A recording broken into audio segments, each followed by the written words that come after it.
What if your own home, the land your family has lived on for generations, was sold without your consent, as if you were nothing but a nuisance?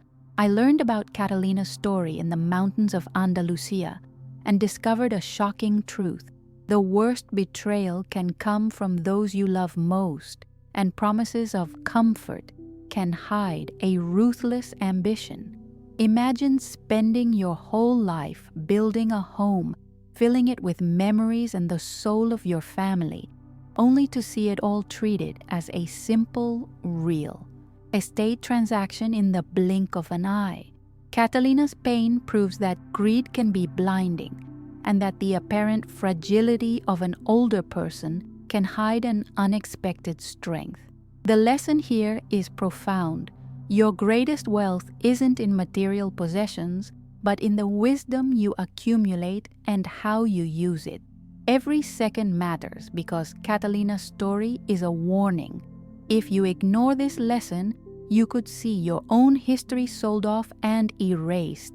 Stay with me until the end and discover the invisible clause that saved Catalina's home from being destroyed and how she turned the tables on her own children. You won't believe what happened when the truth came to light. My name is Catalina Morales, but everyone in my village just calls me Cata. I'm 79 years old and I've lived in the same stone cottage tucked in the hills of Andalusia for my entire life. It's not fancy, no marble floors, no sprawling gardens, but every corner whispers memories. The wooden beam above the kitchen arch still has my husband's initials carved in, and the olive tree out back grew alongside my son. I wake up each morning to the sound of sparrows on the tiled roof and the distant murmur of goats being herded uphill. That house is not just where I live, it's where I am most alive. It was early spring when everything changed.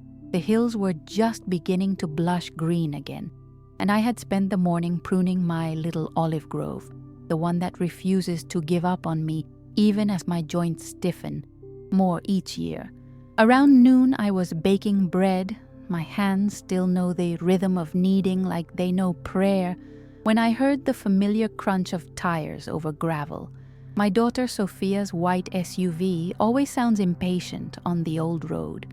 Rafael, my son, followed behind on foot, holding a paper bag and avoiding the curious eyes of the neighbors who still remember him as a boy who cried too easily. They greeted me with those forced, too wide smiles that city folks wear when they want something.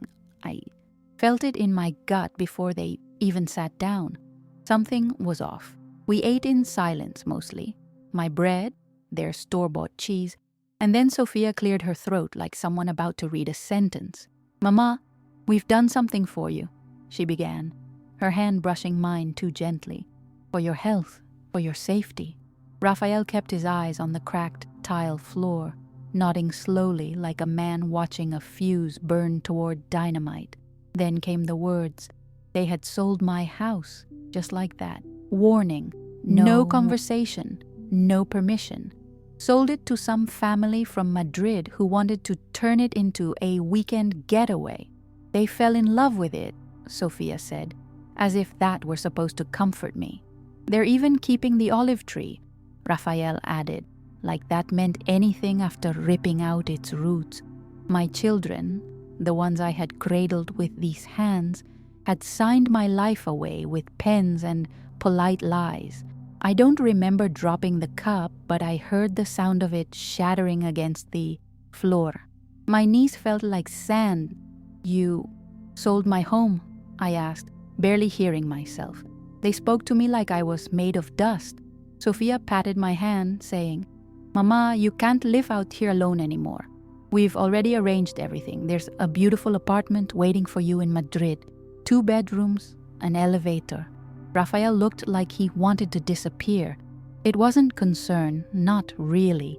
It was control dressed up as love. They were scared of what they couldn't manage. Maybe they thought I was one fall away from becoming their responsibility. Maybe they were tired of driving 4 hours every 2 weeks.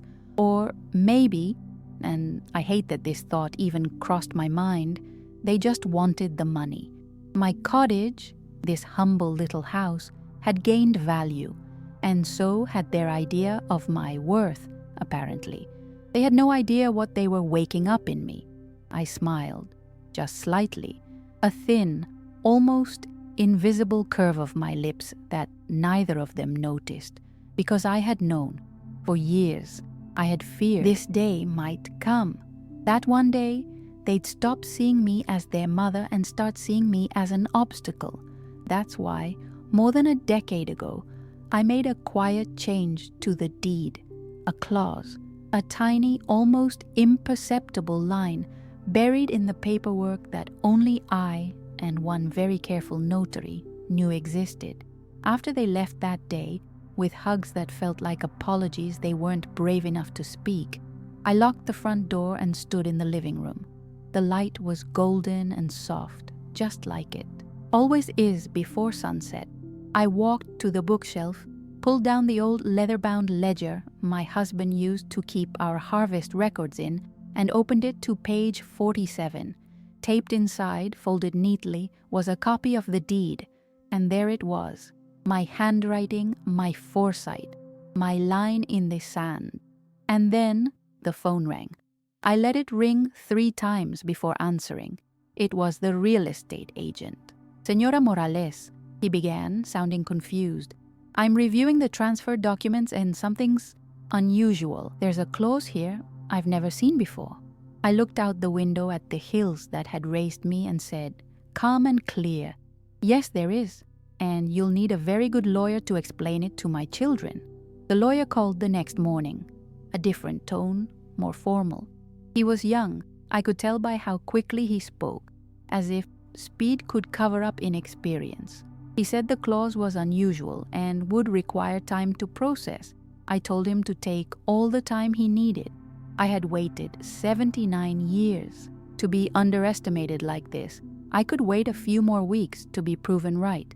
He didn't ask how the clause got there. He just asked, "Did you sign this yourself, ma'am?" I answered with silence. Then, softly, I said, "You tell me." The clause itself was simple. It stated that the property could not be sold, transferred, rented, or inherited by any party, including blood relatives, without the explicit written consent of Catalina Morales, regardless of age or mental status, unless verified by 2 independent physicians and a court-appointed assessor. It was airtight. I had paid a discreet notary in Seville to help me draft it. He never questioned me, only nodded once and said, "You're smarter than most people I see walk through this door."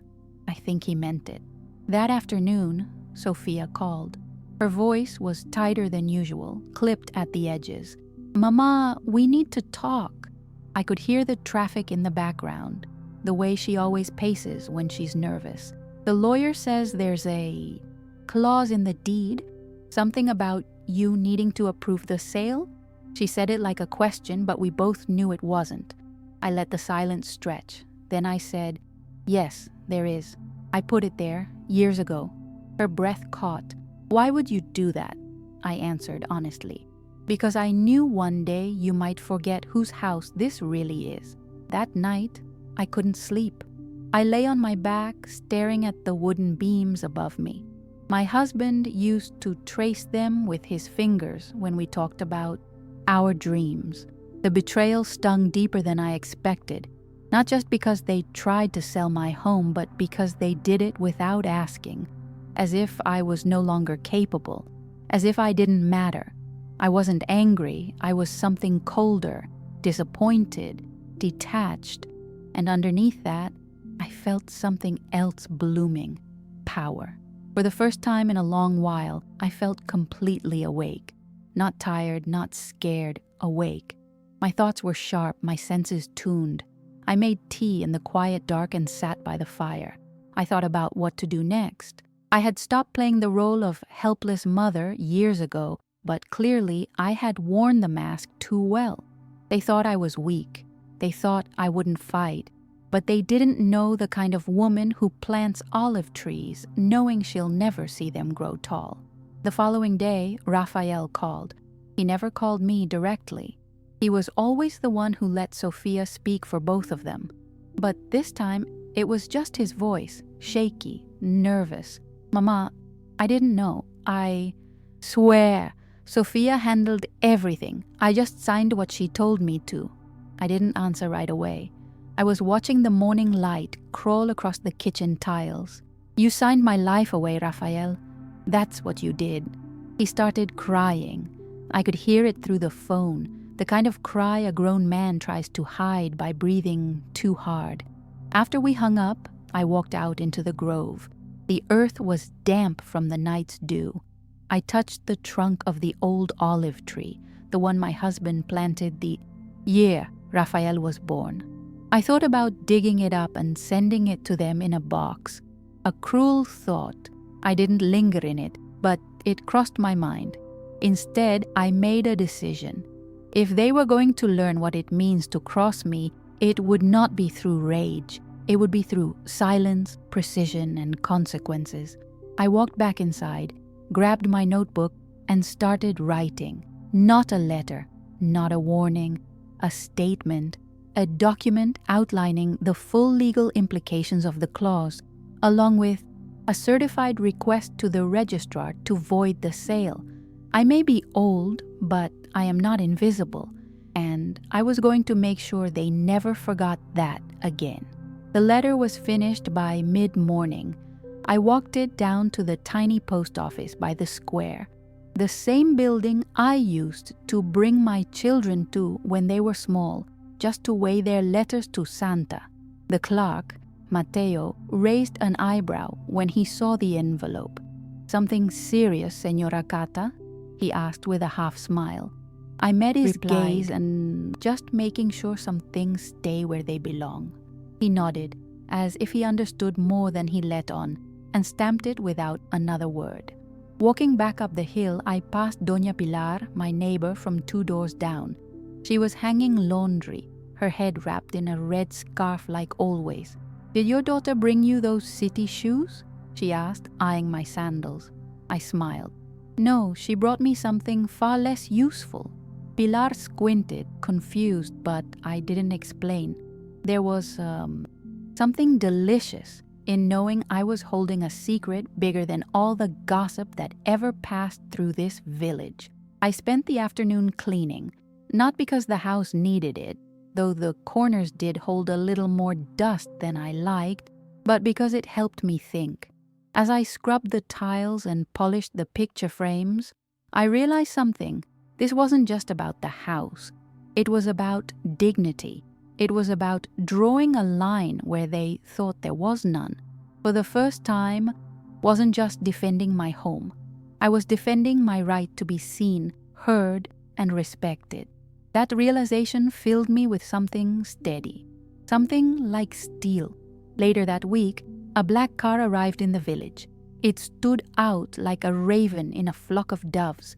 The driver wore a suit and carried a briefcase, clearly not from around here.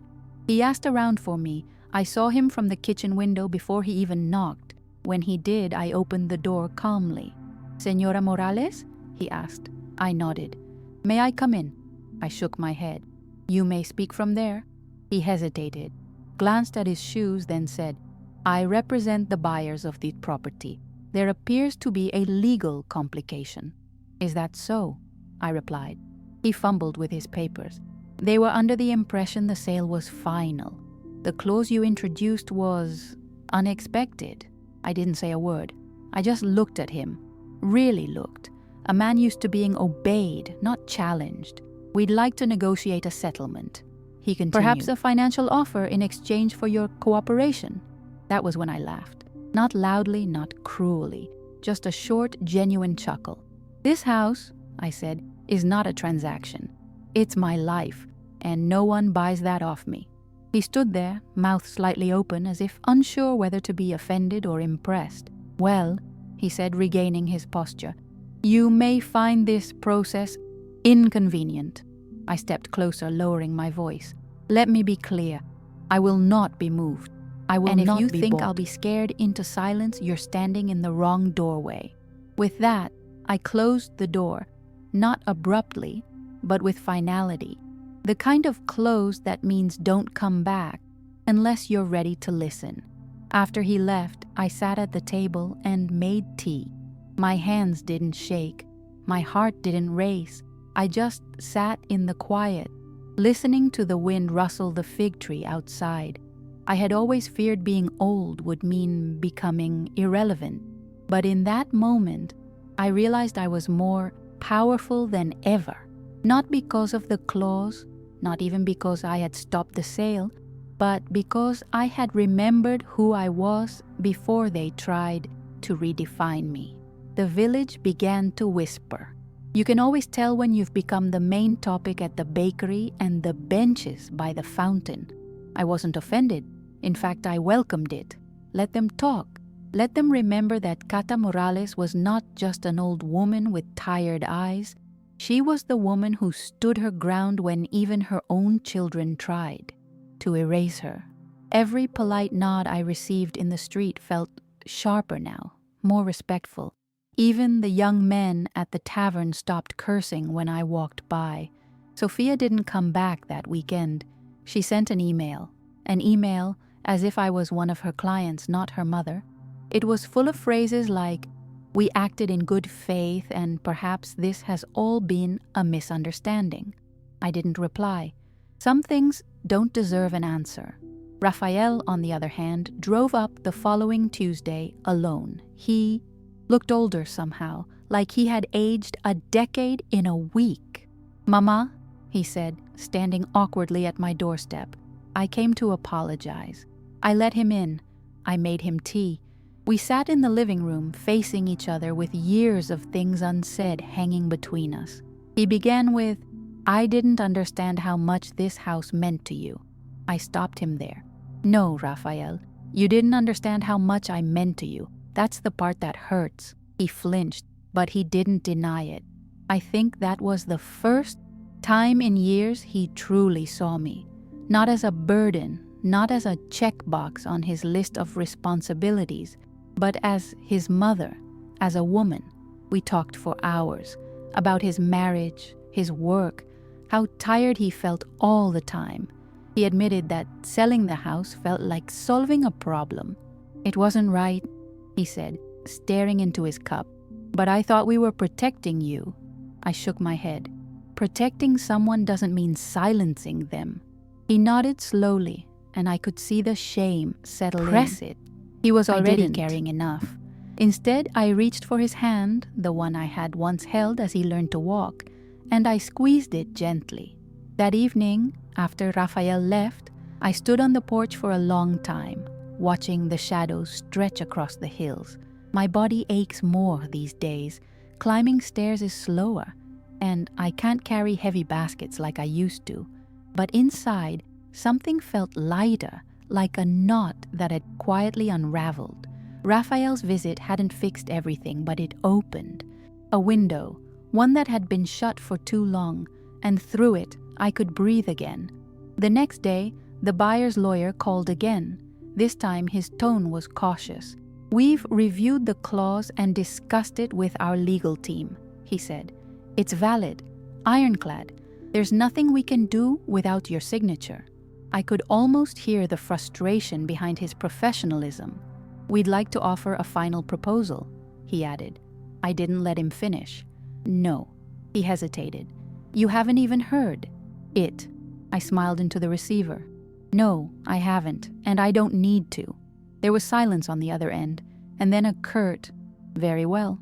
I hung up and leaned back in my chair, the satisfaction blooming slow and quiet, not triumphant, just firm, steady.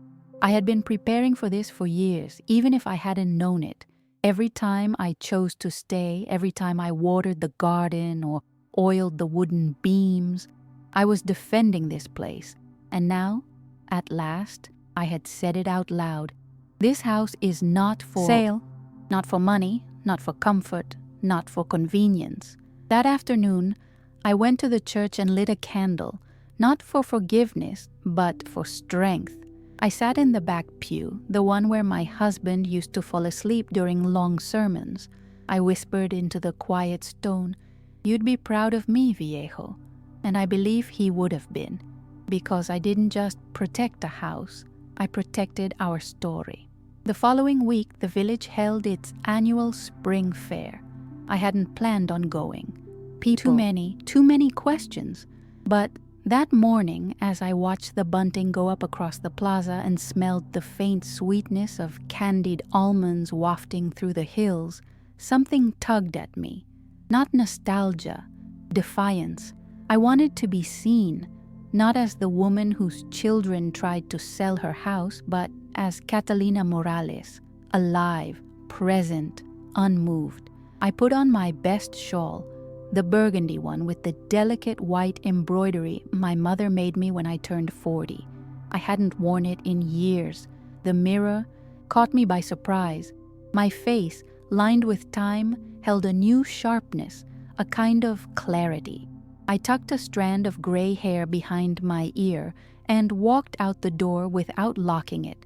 For once, I wasn't afraid of anyone taking what was mine. At the plaza, people greeted me differently. Not with pity, with reverence. A few even clapped me on the shoulder as I passed like I had won some unspoken war. Doña Pilar handed me a paper cone of almonds without saying a word, and I took it with a smile. The accordion player nodded from his bench, and for the first time in a long time, I danced, just a few steps, enough to remember that I could.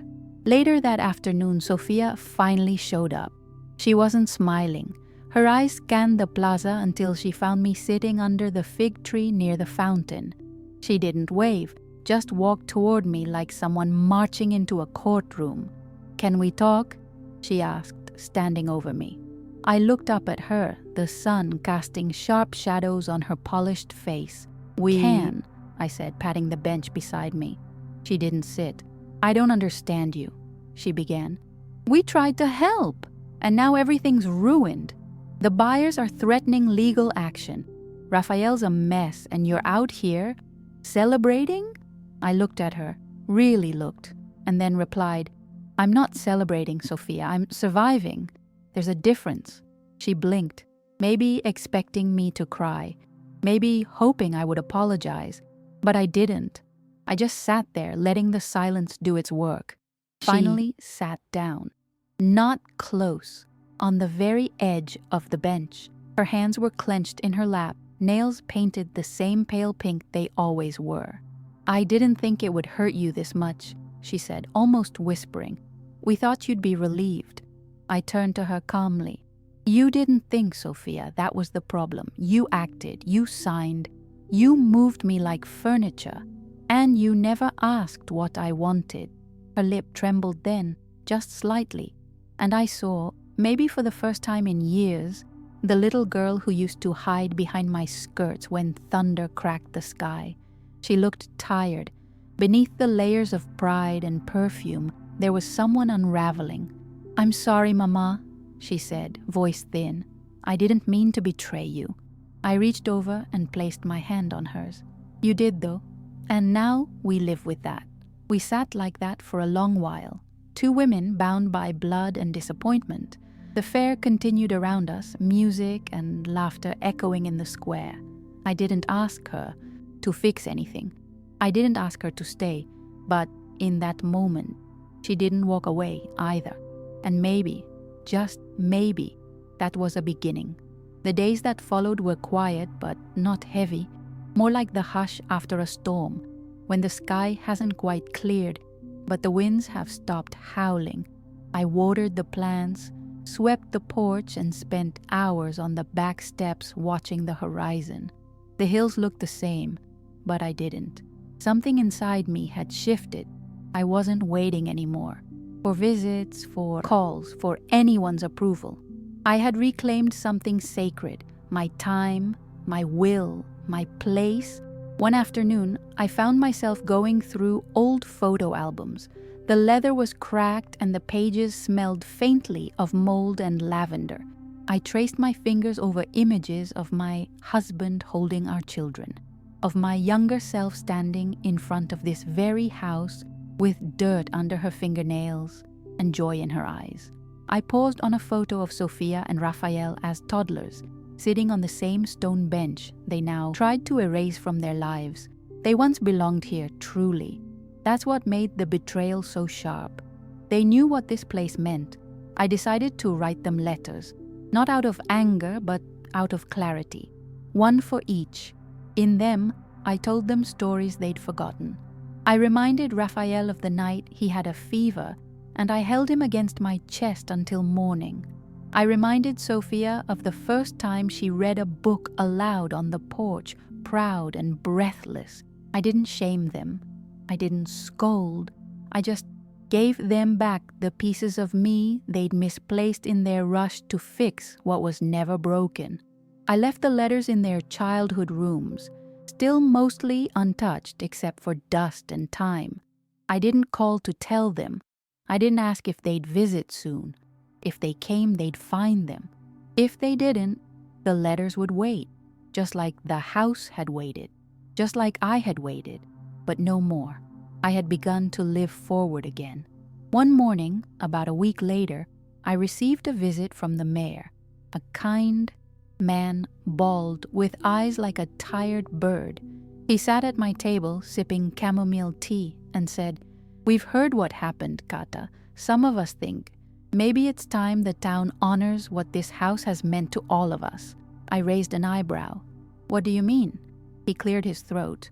"We're discussing making it a cultural landmark, protected, untouchable, if you agree."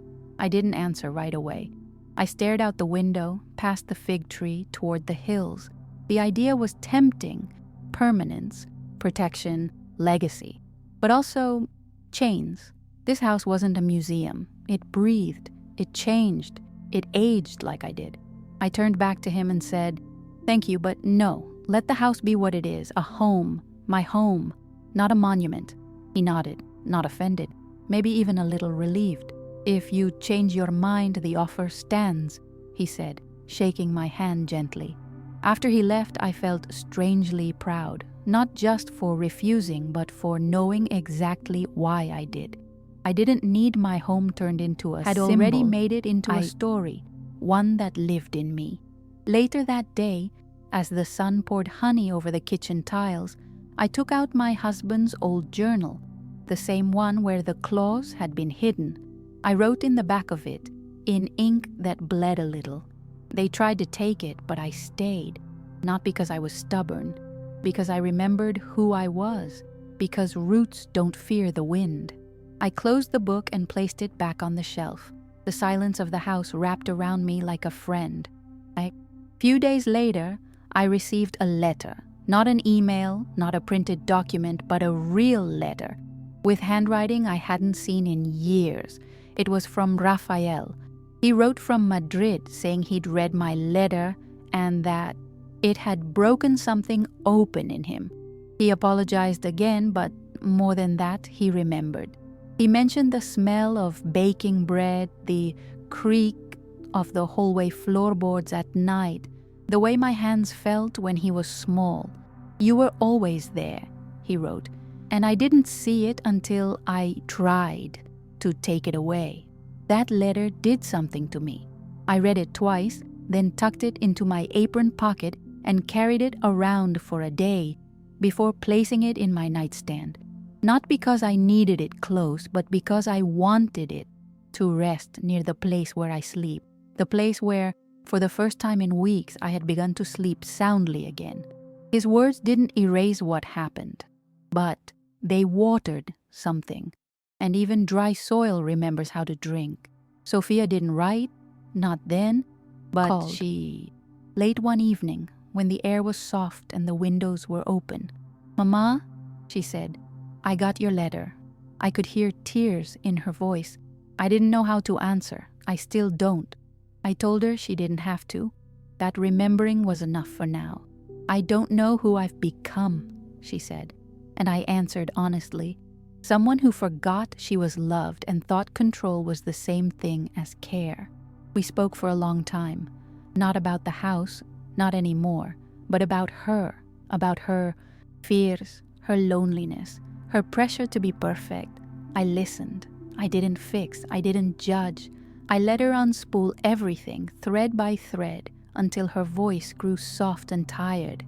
Before hanging up, she said, "Can I visit again, just to sit?" I said yes, and I meant it. The next week she came, alone. No car full of plans, no suitcase filled with decisions, just her in simple clothes with a paper bag of oranges and a bouquet of wildflowers. She didn't ask to stay the night. She didn't ask about the claws. She helped me prune the basil, and we sat on the porch as the sky turned orange. She cried quietly when she saw the photo album still open on the table. I didn't say anything. I just handed her a tissue and held her hand. That day, we didn't talk much, but something passed between us, something that had been missing for years. Not forgiveness, exactly, but the kind of silence that only love can hold. She asked if she could come again the following week. I nodded. "Just bring fewer oranges next time," I said, and she smiled through her tears. Life didn't return to what it was before. It grew into something new. The house didn't change, but the way it held me did. Softer, warmer, as if it too had exhaled. I began sleeping with the windows open again, letting the night air creep in and kiss my skin. I let myself believe that maybe not all stories end with loss. Some just take longer to come back home. And so I stayed, not because I had won, but because I had remembered how the battle wasn't about property. It never was. It was about being seen, about reminding the people I love that I am still here. And now, they see me. The village too began to shift. People started stopping by more often, not out of pity, but with genuine affection. Doña Pilar brought marmalade, claiming it was too sweet for her own taste, but I knew she made it just for me. Young Elena from the bakery asked if she could record my olive oil techniques for a school project. Even Mateo at the post office started checking in, just to say hello. I had become something more than a neighbor. I was now a reminder. That age does not erase voice, and tradition is not weakness. One afternoon the mayor returned, this time with a folder and a pen. "I know what you said last time," he began, "but a few of the elders have asked again. They want your house on the historical registry. We'd leave it completely in your control. It wouldn't change anything for you, but it would protect it for future." I thought about it for a long moment. Then I said, "Not yet. Let it breathe with me a while longer. One day, maybe. But not while I'm still making coffee in that kitchen." He respected that, and I respected him for asking again, because even when we say no, it matters that someone listens twice. After he left, I took the folder he had brought, full of signatures and proposals, and placed it in a drawer. I didn't throw it away. Some choices need time to ripen, like figs, or forgiveness. The summer came in strong that year. The air buzzed with cicadas and the hills shimmered in the heat. I took to rising earlier, walking the grove before the sun could burn. I spoke out loud sometimes, not to anyone in particular, but to the olive trees, the soil, the ghosts I loved. I told them about the buyers, the claws, the silence, the soft steps of Sophia returning, and Raphael's letter still folded neatly in my drawer. I told them I was still here, still standing. One day I found an envelope in my mailbox with no name, just a wax seal pressed into the back flap. Inside was a small card that read, "You reminded us all what it means to belong to something. Thank you for not leaving." There was no signature, but I knew it wasn't from either of my children. It felt like the village itself had spoken, and I pressed the card to my chest for a long moment before tucking it into my husband's journal.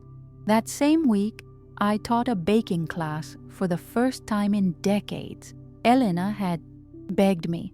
I laughed, told her my hands weren't what they used to be, but she said, "They don't need to be fast, just wise." so I agreed. The young ones came with clean notebooks and hopeful eyes. I taught them more than just dough. I told them about patience, memory, the weight of flour, the meaning of smell. They listened, they laughed, and when the bread rose in the oven, so did something inside me. Sophia came that Sunday, carrying nothing but herself. No flowers, no explanations. We sat together while I shelled beans. She watched my hands for a long time before speaking. "Mama," she said, "I think I finally understand why you stayed." I didn't answer. I just pushed the bowl toward her. She reached in slowly and joined me. Our rhythm was uneven at first, but it found its pace. That moment, more than any apology, told me she was trying.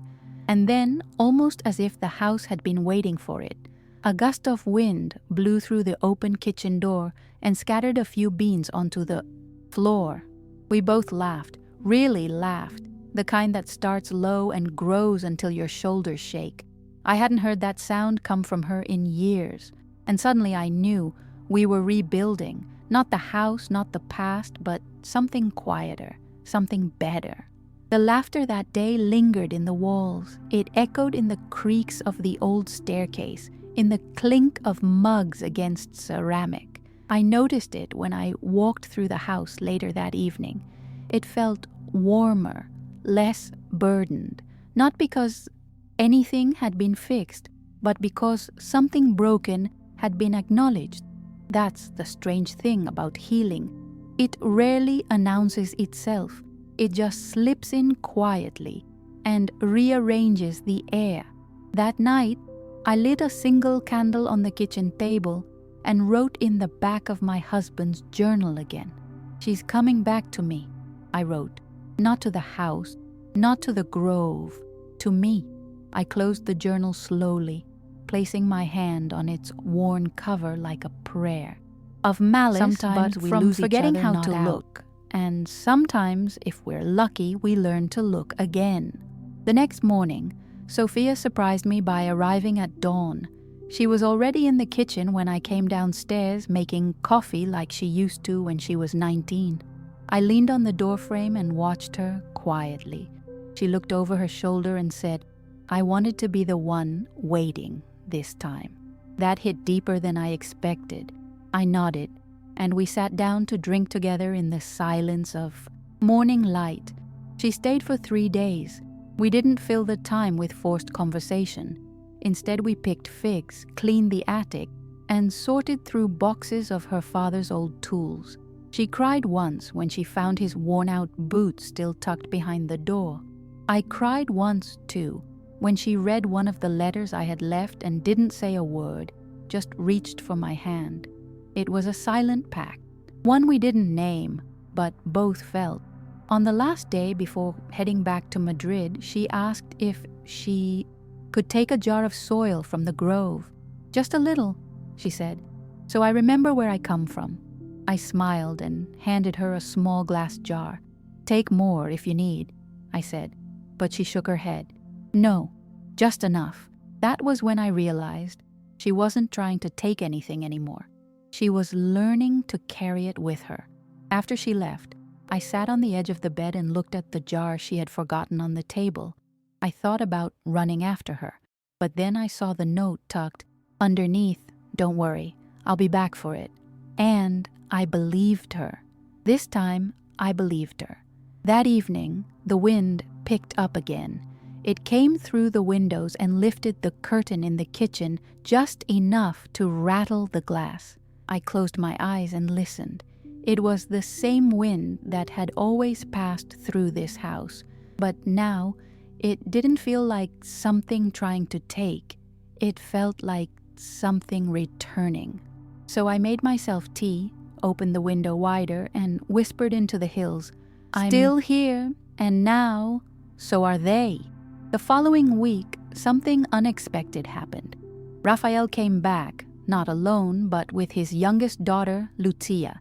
She was 12, maybe 13, and I hadn't seen her in nearly a year. She looked taller, quieter, with long dark hair and curious eyes that reminded me of her grandfather. She asked to come, Raphael said, rubbing the back of his neck. Said she wanted to see where her dad grew up. That sentence alone nearly undid me. Lucia wandered like the house. It was a museum full of secret passages.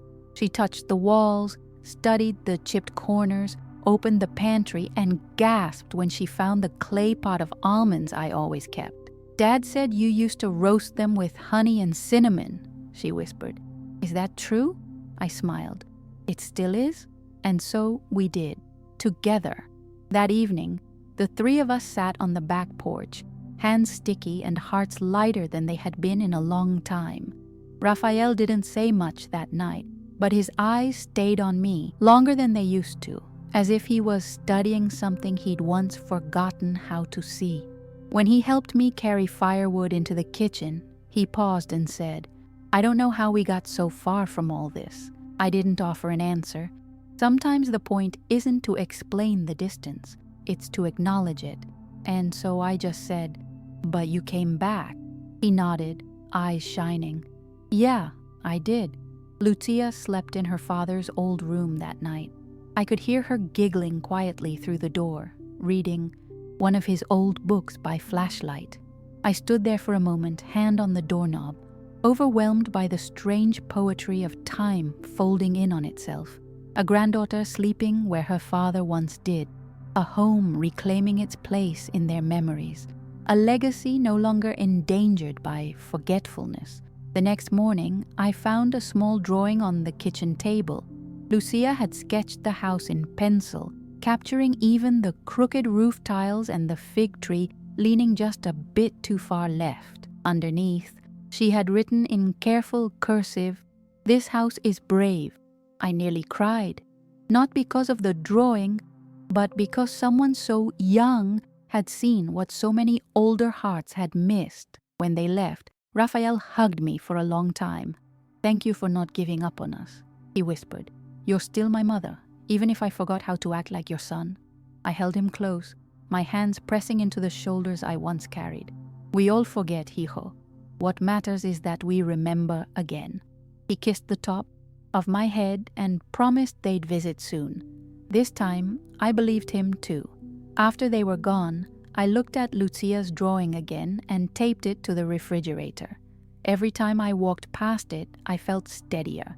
I had planted olive trees knowing I'd never see them at full height. But maybe she would. Maybe they would. And maybe that was enough. That evening, I walked out to the grove with a lantern.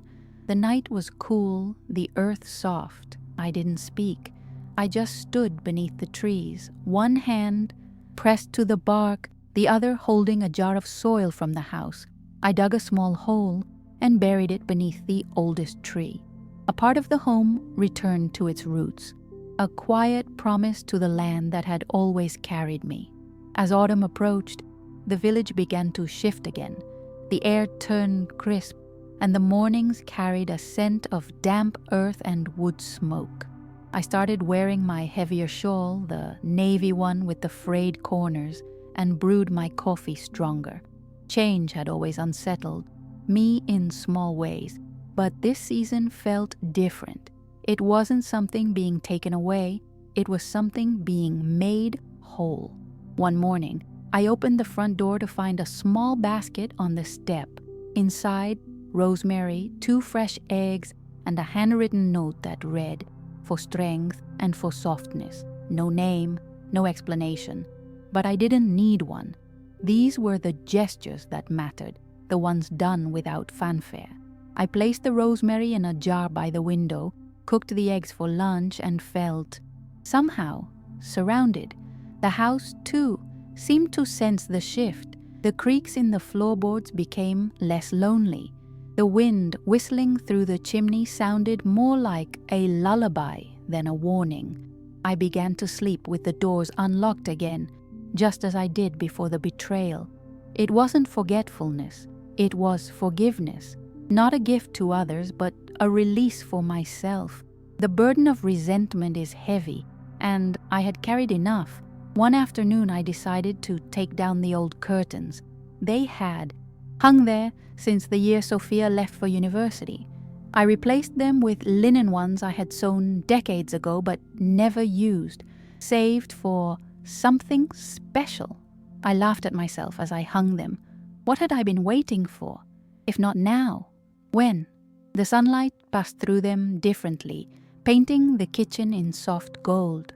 The same day, I finally called the notary in Seville, the man who had helped me draft the clause so many years ago. He was older now, his voice a little slower, but he remembered me. "I always wondered if you'd ever need it," he said. "And?" I asked. He chuckled. "Sounds like you used it exactly as it was meant to be used." I thanked him, not just for his discretion, but for believing me when I wasn't yet sure of myself. That evening I sat down with my own will.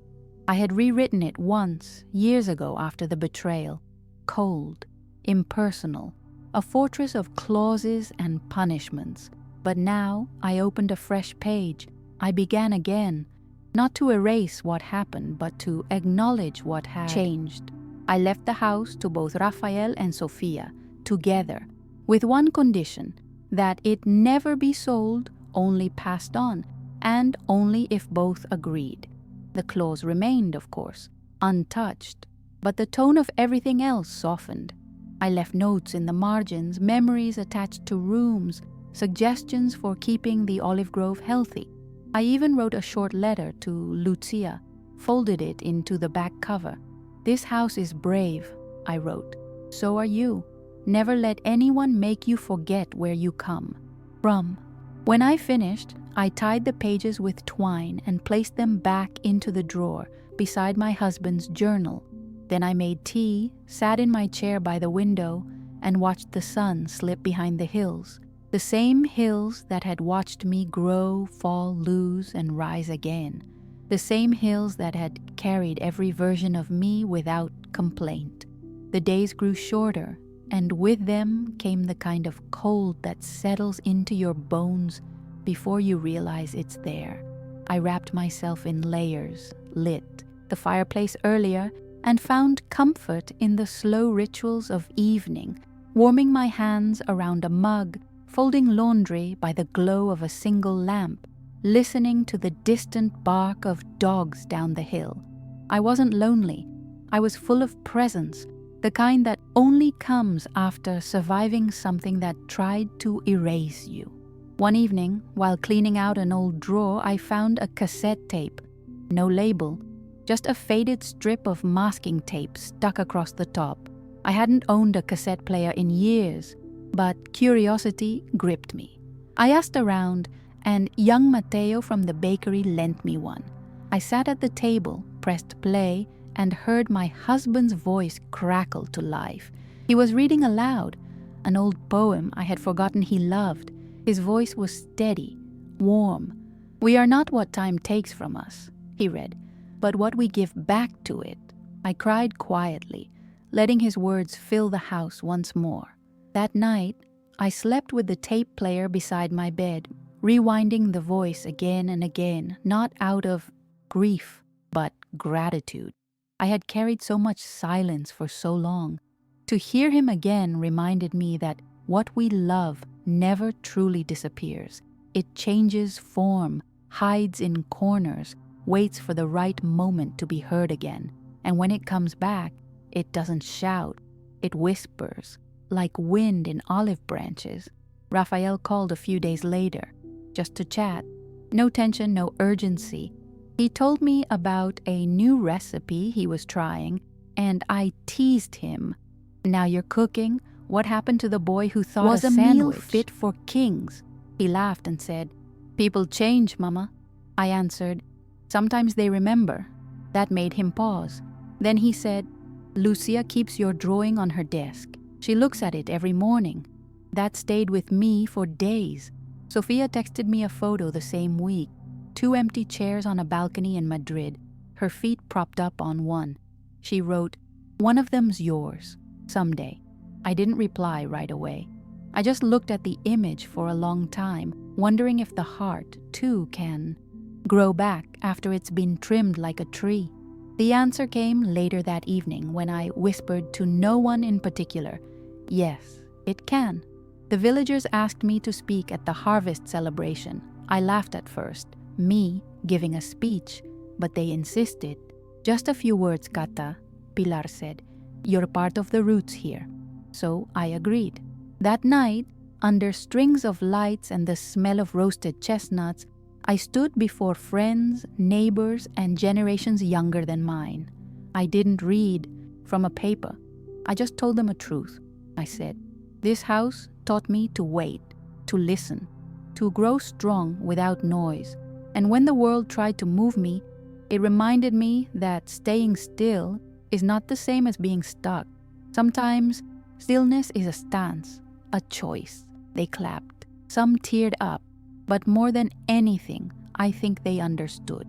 Because every one of us, in our own way, is guarding something sacred, quietly, stubbornly, and with more love than words can hold.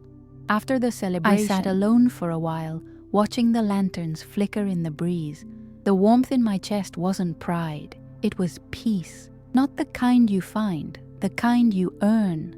Winter arrived slowly, wrapping the village in silence and mist. The olive trees stood bare, like old men resting after a long life of labor. I moved more slowly too, but not with dread, just with care. I had nothing urgent left to prove. Some mornings, I didn't speak until midday, not out of sadness, but because the quiet felt holy. Like a companion, the house creaked and breathed beside me, a mirror to my rhythm. One foggy morning, Lucia sent me a letter, a real one, written in purple ink with tiny stars drawn in the corners. Abuela, she wrote, I told my teacher about your house. She says stories like yours should be in books. She included a small poem of her own. Old stones remember, hands that held, feet that danced, voices that stayed. I ran my fingers over the words again and again. Perfect. They were clumsy. I wrote her back, and carefully, my handwriting slower than it used to be. I told her that not everything sacred has to be famous, that some stories are meant to live quietly inside the hearts they touch. But I also told her she had a gift. Use it, I said, but don't rush it. Let the words find you. I signed it simply, with love, from the house that remembers you. Around that time, I began walking the grove each afternoon, even in the cold. I wore my husband's old coat. It still smelled, faintly, of smoke and rosemary. The hills looked silver under the winter sun, and the wind bit my cheeks with a kind of affection. I greeted each tree like an old friend, resting my palm against their trunks as if to say, we're still here, aren't we? Still standing. One day, I found a new sprout beside the oldest tree, a tiny green shoot, stubbornly climbing through frost-bitten soil. I crouched down, pressed a finger to its leaves, and whispered, welcome. It reminded me that even after harsh seasons, life insists. It doesn't wait for permission. It simply begins again. That's what I had done too. Not as a grand return, but as a slow, quiet choice repeated every single day. The clause in the deed remained untouched, but I never spoke of it again. It didn't need to be used anymore. It had done its work, not just in stopping a sale, but in starting a reckoning, in reminding the people I loved that I was still part of their story, not just a prologue they had outgrown. That clause, revenge, wasn't. It was memory, made permanent. Sophia and Raphael visited together just before Christmas. No agenda, no tension. They brought bread, wine, and 3 mismatched candles for the table. We laughed over memories, tripped over old stories, and argued about who always cheated at cards when we were kids. It was warm, unremarkable, and deeply sacred. The kind of evening that leaves no photos, only feeling. That night, as they prepared to leave, Sophia turned at the door and said, "You were right to fight for it." Raphael added, "You were right to fight for you." I nodded. Words weren't needed anymore. They had found their way back, not because I chased them, but because I stood still long enough for them to remember where to return. After the holidays, I fell into a rhythm again. Life wasn't dramatic, it was daily, simple. I made soup on Sundays, mended clothes by the fireplace, watched birds return to the bare branches as if rehearsing for spring. The mailbox was full more often now. Notes from Lucia, postcards from Raphael's travels, even a recipe from Sophia scribbled on the back of a grocery list. My house felt lived in again, not just by me, but by the echoes of love returned. One morning, I heard a knock at the door and opened it to find Elena, the baker's daughter, holding a small gift. "For you," she said, blushing. "From all of us who were too scared to fight for what mattered." Inside was a handmade plaque, carved in wood. "The woman who stayed." I didn't cry. Hung it above the door, but so every person who entered would know what this house had come to mean. Not long after, I received a formal letter from the real estate company, the one that had tried to buy my home. It was curt, almost embarrassed, stating that all negotiations were permanently closed and the buyers had withdrawn. No apology, just silence and distance. And yet, I smiled reading it. It was the sound of a door closing for good. I didn't need their regret, just their absence. The villagers began asking me to speak at gatherings more often, weddings, anniversaries, even a funeral. "You speak with truth," they said, "not just with words." I never prepared speeches. I just told stories. Stories about staying, about standing firm, about what happens when you plant yourself and wait. I didn't speak like a teacher. I spoke like someone who had survived something quietly and lived to tell it honestly. Sometimes I sat with the young mothers in the plaza, holding their babies while they tied their shoes or drank their coffee. "She calms them," one said. Maybe because babies know when a heart has been broken and still beats strong. Maybe they can feel the safety in a woman who's lost things and still opens her arms. That winter, I hosted a lunch for the neighbors. Pilar brought olives, Mateo brought wine, and Elena baked a torta de aceite that reminded me of my wedding day. We ate outside, even in the cold, wrapped in blankets and stories. Someone lit a fire in a barrel. We passed bread around like communion. At one point, there was no talking, just chewing, nodding, smiling. Sometimes community sounds like silence with full mouths. As we cleaned up, Raphael arrived unexpectedly. No suitcase, just himself. He joined in quietly, collecting plates, pouring water over the fire. Later, he pulled me aside and said, "Lucia wants to spend the summer here, with you, if you'll have her." I didn't hesitate. "Of course," he smiled. "She said this is the safest place in the world." I looked around at the worn walls, the patched chairs, the uneven porch tiles, and I agreed.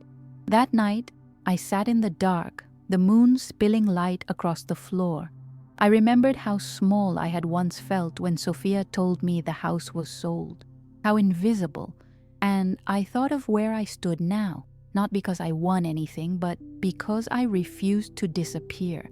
That's what survival really is, not defiance, not drama, just refusing to be erased. The last Sunday of winter, I took out the deed one final time. I read every line, every legal word, every signature, mine the boldest of all. I traced my finger over the clause, the one I had hidden so long ago out of fear, not malice. And then I did something I hadn't planned. I wrote beside it, "Used once, enough to be heard." Then I closed the folder and placed it back in its place, not because I needed to guard it anymore, but because it had already done its work. That evening, Sophia called. She asked about the weather, the garden, the hens. I told her they were laying fewer eggs now, but I didn't mind. "Maybe they're tired too," I joked. She laughed and said, "Maybe they just feel safe enough to rest." That landed deep. We talked about the summer, about Lucia's visit, and she said, "I think I might come too, if you'll let me." I replied without thinking. The door was never locked. Spring crept in the way it always does in Andalusia, quiet and bold at once. The almond trees bloomed first, blushing against the sky, and began to hum with color again. I walked to the market in the mornings, lingered longer in the plaza, said yes to more invitations. I wasn't trying to reclaim anything, I was just present, fully, gratefully, unafraid. Lucia arrived at the end of April, suitcase too big, smile even bigger. She hugged me tight and said, "I brought a notebook. I want to write your story." I told her, "It's not mine anymore, it's ours." That summer, we baked, planted, painted shutters, and told stories. She questions no adult ever dared to, and I answered all of them, because she deserved the truth, and because I finally wasn't afraid to tell it. One afternoon, she asked if she could record my voice, just so I don't forget how you sound. I nodded, and we sat on the porch, her phone between us, the cicadas buzzing in the background. She asked me what I had learned. I looked at the hills, at the stones of my home, and said that sometimes when the world tries to move you, you don't have to run or fight. You can just stay and wait for it to come back. The night before she left, she placed a small envelope on my nightstand. Inside was a printed version of the drawing she had made, now colored in watercolors. The fig tree, the stones, the windows, even the little curtains I'd finally hung. At the bottom it said, "The house that stayed, the woman who stayed, the story that stayed." I pressed it to my chest, closed my eyes, and let myself cry, not from grief but from fullness. I'm writing now with the window open, the sun warming my feet, the scent of rosemary and wood smoke in the air. If someone ever reads this, maybe Lucia, maybe someone like her, I hope they know one thing. Home is not something you own, it's something you carry. And when the time comes to defend it, you don't need to shout. You just need to stay standing. And that's what I did. I stayed.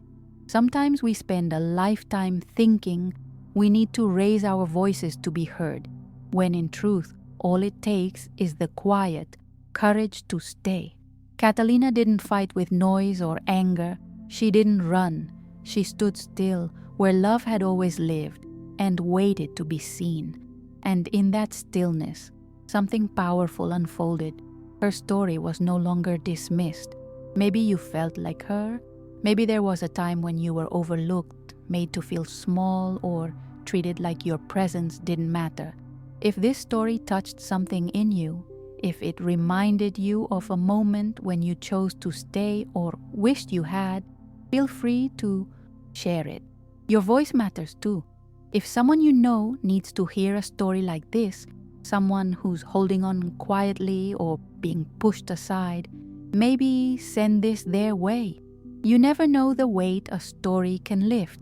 And if you'd like to hear more stories like Catalina's, real, honest, and human, feel welcome to stay.